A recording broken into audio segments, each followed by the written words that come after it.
अस्सलाम वालेकुम everyone, welcome to my channel. उम्मीद है कि आप सब बिल्कुल ठीक ठाक होंगे। मैं भी बिल्कुल ठीक हूँ, अल्लाह पाक का बहुत करम है। और आज का दिन मेरा बहुत बिजी होने वाला था, ये मुझे पता था क्योंकि मेरे काफ़ी सारे काम पेंडिंग पे थे। तो इसलिए मैंने सबसे पहले खाने पीने का जो बंदोबस्त है वो कर लिया। मैंने हांडी चढ़ा दी, कुकर में अपना गोश्त वगैरह सब मसालों के साथ रख के कुकर को ऑन कर दिया था। और उसके बाद जो सेकंड काम होता है मेरा, या डिश वॉशर को खाली करना या वॉशिंग मशीन जो लोड की हुई होती है रात को उसको खाली करना होता है। तो कपड़े यहाँ पे मैंने फैला दिए हैं ताकि वो हीटिंग से अंदर ही सूख जाएं, क्योंकि बाहर तो बिल्कुल भी मौसम नहीं है ना फैलाने का और ना सुखाने का, बल्कि और ज़्यादा कपड़े आपके गीले हो जाते हैं। तो आज यहाँ पर मैंने चिकन विद चीज़ के रोल्स बनाने थे बच्चों के लिए। उनसे मैंने प्रॉमिस किया हुआ था, उनको बहुत पसंद है, उनके मोस्ट फेवरेट हैं। हमेशा मैं उनके लिए बना के रख देती हूँ। बस यही है कभी कभार मुझे ज़रा सुस्ती हो जाए तो मैं अवॉइड कर लेती हूँ, लेकिन अब क्योंकि बच्चों की छुट्टियाँ हैं तो वो फरमाइशें कर कर के चीज़ें बनवाती हैं। तो यहाँ पर मैंने सुबह ही उसका भी काम ख़त्म कर लिया था। मैंने चीज़ विद चिकन जो है अच्छे से बॉईल करके इसमें चीज़ मिक्स करके तो अब उनके रोल रेडी कर रही हूँ। ये हो जाएंगे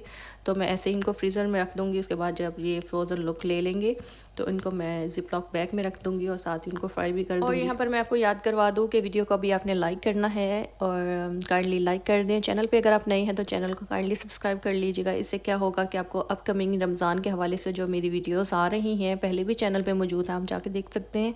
और नेक्स्ट जो मैं रेडी कर रही हूँ वो भी आपको जल्दी से नोटिफिकेशन मिल जाया करेगा। और आज के दिन ही हमने ये डिसाइड किया हुआ था कि आज बहुत सारी ग्रोसरी भी लाने वाली थी, तो आज जाकर फाइनली ले ही आए। और जब आपको पता है ग्रोसरी ले आए घर में तो उसको जल्दी जल्दी से अपनी जगह पर फिक्स करना होता है, क्योंकि आपके पास इतनी स्पेस नहीं होती कि वो एक आध दिन पड़ी रहे। और वैसे भी मुझे आजकल वीडियोज़ में बहुत जल्दी ज़रूरत पड़ जाती है तो मैं फ़ौरन उसको फिक्स करने की कोशिश करती हूँ, कटिंग करके जल्दी से संभाल लूँ। यहाँ पर हमारे जो रोल हैं वो रेडी हो चुके हैं, फ्रोज़न लुक में आ चुके हैं। तो अब मैंने फ्रीज़र में से निकाल कर इनको फाइनली जो है जिपलॉक बैग में रख कर इनको मैं जो पक्का फ्रीज़ कर दूंगी। जो मुझे फ्राई करने हैं वो मैं अभी से निकाल कर प्लेट में रख लूँगी। और साथ ही मैंने आपके साथ लास्ट वीडियो में आलू के कबाब और शामी कबाब की रेसिपी शेयर की है। अगर आपने नहीं देखी तो प्लीज़ वो जाकर वीडियो देखें, बहुत अच्छी इसमें ट्रिक्स भी बताई हैं मैंने आपको कि किस तरह आप इनका डबल यूज़ कर सकते हैं। अगर आपके घर मेहमान आए तो भी आप उनको फटाफट फ्राई करके दे सकते हैं, और अगर आपने ख़ुद भी इंजॉय करना है, बच्चों को आलू के पराठे बना के देने हैं, तो उसमें भी आप इसका डबल यूज़ कर सकते हैं। अच्छा जी, यहाँ पे कुछ ब्रेक लेते हैं और थोड़ा सा अपने टॉपिक की तरफ आते हैं। जैसे कि शब बारात आने वाली है, रमज़ान के हवाले से ही हमारे पास पहली गुड न्यूज़ होती है कि आती है, और ये हमारे लिए बख्शिश की रात होती है। हम इसमें अपनी बख्शिश मांग सकते हैं अल्लाह पाक से, अपने गुनाहों की, नाकर्दा गुनाहों की, या जो हमसे अनजाने में हो गए या जानबूझकर हो गए। अल्लाह पाक माफ़ करने वाला है, गफूर रहीम है। तो आप जितना हो सके उसमें अपने लिए माफ़ी मांगिए, इस्तग़फ़ार पढ़ें और अपने दुनिया से चले जाने वालों के लिए बख्शिश की दुआ करें, अपने लिए बख्शिश की दुआ करें। अच्छा, आजकल हम देखते हैं कि क्योंकि नफ्सा नफ्सी का दौर है और लोगों को बस दुनियावी लज़्ज़तें और हसरतें ही रह गई हैं उनके लिए, और हम बस दुनियावी दुआएं ही मांगते रहते हैं। अल्लाह पाक इस रात को हमने सोचा होता है कि ये दुआ मांगेंगे, वो दुआ मांगेंगे। बेशक अल्लाह पाक कबूल और मंजूर करने वाला है, वो रहमान और रहीम है, हमेशा रहम करेगा।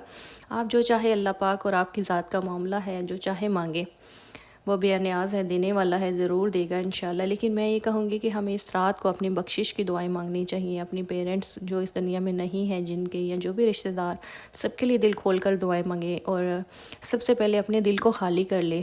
हम तब तक ही अपनी दुआ मनवा सकते हैं अल्लाह पाक से जब हम खुद अपने दिल पाक साफ़ करेंगे, क्योंकि अल्लाह का बसेरा सिर्फ उन्हीं दिलों में होता है जिनके दिल में बुग़्ज़ नहीं होता। और अभी तक अगर आपके दिल में किसी के लिए कोई रंजिश है तो आज के दिन उसको बुला कर देखिए। अल्लाह पाक ने आपके दिल में वो चीज़ रखी है कि आप किसी को भी माफ़ कर सकते हैं। आप सबको माफ़ करके देखें, अपने दिल को खाली कर दें बस हर चीज़ से।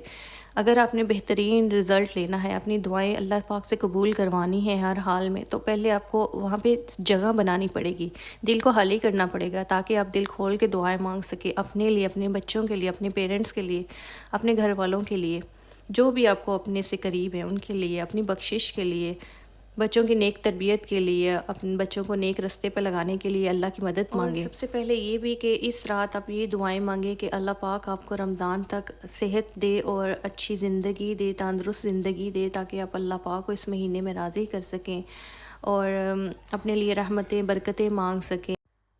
अच्छा, यहाँ पर मैं दूध बना रही हूँ हल्दी वाला, गोल्डन मिल्क भी जिसे कहते हैं। तो यहाँ पर मैंने दूध को अच्छे से बॉईल करके उसमें हल्की सी हाफ़ टी स्पून जो है हल्दी का वो डाला है।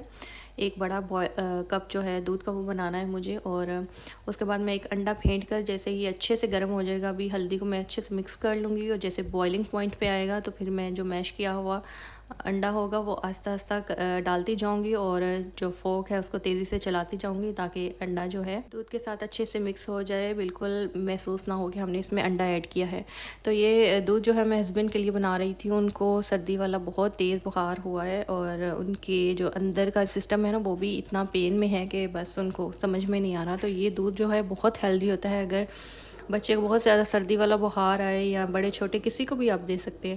اور سیکنڈ یہ کہ اگر بچہ آپ کا گر جائے یا کوئی بھی گرتا ہے تو آپ اس کو بھی یہ دودھ دے سکتے ہیں، یہ اندرونی جو چوٹیں ہوتی ہیں ان کے لیے بہت کارآمد ہے۔ اچھا جی، تو اب یہ بات کر لیتے ہیں کہ جو ہماری بچیاں یا خواتین جو نماز کی حالت میں نہیں ہوں گی اس رات کو، جو ان کے اسپیشل ایام ہیں وہ اگر سٹارٹ ہو گئے ہیں، تو آپ نے بالکل بھی یہ نہیں سوچنا کہ آپ بدقسمت ہیں۔ اللہ پاک نے آپ کو اس چیز سے محروم رکھا کہ آپ اس کی عبادت کر سکیں، اپنی دعائیں منوا سکیں، اللہ پاک سے اپنی بخشش مانگ سکیں۔ تو اللہ نے بالکل بھی آپ پہ پابندی نہیں لگائی، آپ ہر قسم کی دعا مانگ سکتے ہیں، ہر قسم کی تسبیح کر سکتے ہیں۔ صرف آپ کو پابندی ہے نماز کی، اور آپ نے تلاوت قرآن نہیں کرنی۔ لیکن قرآن کو اگر آپ سورتیں قرآن کی پڑھتے ہیں، جیسے کہ چاروں کل ہیں، وہ آپ پڑھ سکتے ہیں، بالکل پڑھ سکتے ہیں۔ آیت الکرسی پڑھ سکتے ہیں، آپ درود پاک بھی پڑھ سکتے ہیں اس حالت میں، اور چھوٹی موٹی جو بھی دعائیں ہیں وہ بھی پڑھ سکتے ہیں، جیسے ربنا آتنا فی الدنیا، یہ بھی پڑھ سکتے ہیں۔ استغفار کریں، اور بہت ساری دعائیں آپ لکھ کر رکھ لیں، لکھنے پہ کوئی پابندی نہیں ہے، اور تسبیح کریں جتنی ہو سکتی ہے آپ تسبیح کریں، کیونکہ یہ رات ہے عبادت کی۔ اگر آپ نماز چلے وہ ایک فعل ہے، یا اس کے بعد بھی ہم دعائیں مانگتے ہیں، نماز کے دوران بھی ہم دعائیں ہی مانگ رہے ہوتے ہیں، اللہ پاک کی حمد و ثنا ہی بیان کر رہے ہوتے ہیں، لیکن بس ایک عمل تھوڑا اللہ پاک نے مس کیا قدرت کی وجہ سے کہ ہمیں اس پہ پابندی ہے، تو وہ کوئی بات نہیں، وہ اللہ پاک کی طرف سے اجازت ہے کہ آپ نہیں پڑھیں گے، لیکن اس کے اندر جو بھی چیزیں ہیں، سورۃ فاتحہ ہے یا کچھ بھی ہے، تو وہ آپ پڑھ سکتے ہیں۔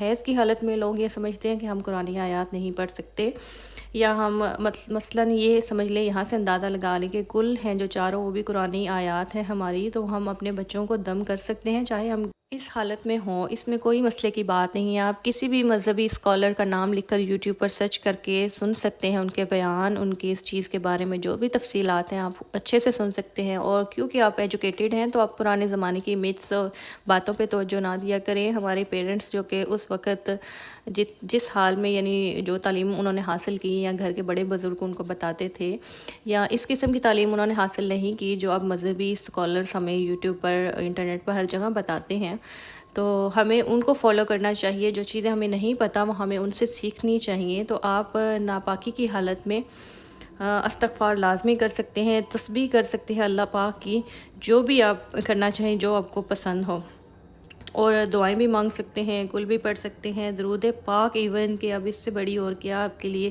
خوش نصیبی ہوگی کہ آپ یہ بھی پڑھ سکتے ہیں۔ اور آپ نے یہ بالکل نہیں سوچنا کہ آپ کی رات جو ہے آج کی ضائع ہوگی، آپ نے اپنے آپ کو عبادت کے لیے ریڈی کرنا ہے، اور اگر آپ نفل نمازیں نہیں پڑھ سکتے تو آپ نفل نمازیں پڑھنے والوں کے لیے کچھ اہتمام کر سکتے ہیں۔ اگر وہ روزہ رکھنا چاہ رہے ہیں تو ان کی ہیلپ کر سکتے ہیں، ان کے نوافل ادا کرنے کے ساتھ جو بھی وہ عبادت کر رہے ہیں ان کے لیے کھانے پینے کا انتظام کر سکتے ہیں، تو اس سے وہ آپ کے لیے جو خیر کی دعا مانگے گی وہ آپ کے لیے بہت اثر ہوں گی۔ اور آپ نے بھی اپنا خوب اہتمام کرنا ہے اچھے سے کہ آج میں نے بھی عبادت کرنی ہے، میں نے تسبیح کرنی ہے، بہت سارا استغفار کرنا ہے، اللہ سے اپنی اور اپنے جو اس دنیا میں نہیں ہیں ان کی بخشش کی دعا کرنی ہے، اور اپنے بچوں کے لیے نیک ہدایت کی دعا کرنی ہے، اور جو بھی آپ کو دعائیں مانگنی ہے، اور میرے لیے بھی ضرور دعا کیجیے گا۔ انشاءاللہ نیکسٹ ولاگ کے ساتھ آؤں گی، تب تک کے لیے اللہ حافظ۔